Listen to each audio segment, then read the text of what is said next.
After what's been a season of mostly slowly played out build up, the first day of The Rest of Your Life finally took that crucial step towards getting us to the inevitable war between the Saviours and the people of Alexandria.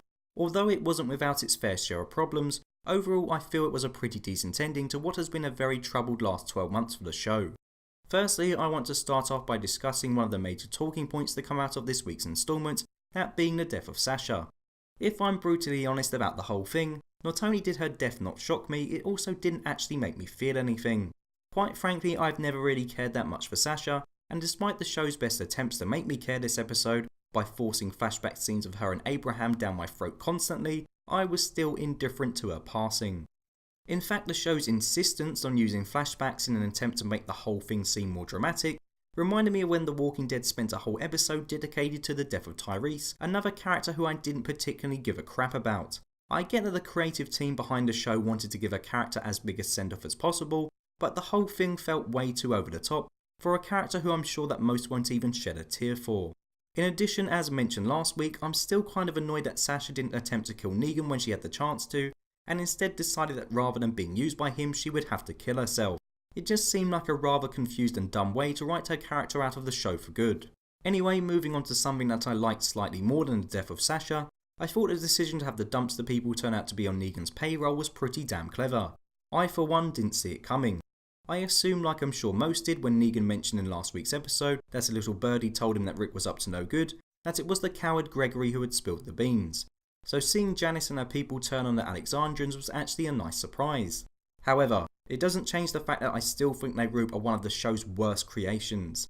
I was hoping Rick would pop a bullet in Janice's awful fringe, though sadly it looks like we'll have to put up with seeing more of her and her people in next season. Another character who's going to return in season 8 is everyone's favourite scientist Eugene. I actually found it kind of funny seeing him pull up outside Alexandria asking Rick to comply with the Saviours. I also thought it was pretty interesting to see Rick attempt to blow up the Saviours, even when knowing that it would kill Eugene in the process, something that Negan points out to him. I think it will be intriguing to see if this will make Eugene fall even deeper into Negan's clutches, knowing the fact that Rick was prepared to kill him just to have a shot at taking out the leader of the Saviours. The ensuing gun battle that followed was in my opinion one of the best action moments of this season. I was kind of surprised that after the reveal of Walker Sasha that it was Carl who kick-started the whole thing by killing one of the dumpster people in a pretty badass fashion. Despite the fact that I still find him to be a bit annoying, his character has definitely improved and grown a lot over the course of this season.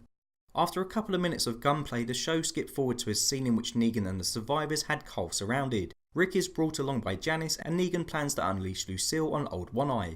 This scene felt really oddly placed. I mean, where the hell was everyone who was fighting just a minute ago? Had they been captured? Were they still fighting? Did they have to run to the toilet? It just felt really jarring to see the likes of Daryl and Aaron standing their ground in combat, and then a minute later the fight had randomly come to a standstill and Negan had somehow found the time to round up all his men in a corner of Alexandria. Perhaps if this sequence was edited together with a bit more care, it would have all come together a bit more organically. In terms of the actual content of the scene itself, I thought it was slightly out of character for Negan to attempt to kill Carl. We've seen a few times already this season that the two of them have bonded, yet here he is lining him up for a skull bashing. I think this is one of the main problems I have with the TV show version of Negan, in that he seems to switch from one extreme to the next far too often. One minute he likes someone and next he's trying to kill them. One minute he seems slightly more human, then next he's putting a knife through someone's throat. There's a very fine line between making a character appealing to watch by having them constantly be unpredictable, and making them seem poorly defined and badly written by having them be inconsistent. The more I see Negan on screen, the more I'm convinced the writers are just making it up as they go along in regards to his characteristics and motivations. Despite me not really being a fan of this scene, I did take great pleasure in seeing Rick refuse to back down to Negan, even when threatened with the death of his son. It was great to see Rick's cocky arrogance come back, as he told Negan that he was almost as good as dead already. Rick's prediction almost came true shortly after, as Shiva and the soldiers from the kingdom erupted onto the set. Although I feel like this entire interaction between Negan, Carl and Rick can be seen as something out of a Bond film, you know, the moment when instead of killing Bond, the villain instead places him into some kind of elaborate trap and drones on about their master plan, just giving him enough time to escape, it was still amazing to watch. Yes, it was pretty stupid and cliche, but I'm man enough to admit it gave me goosebumps seeing all the other groups turn up just in the nick of time to help Rick, and Shiva was pretty damn fantastic as well.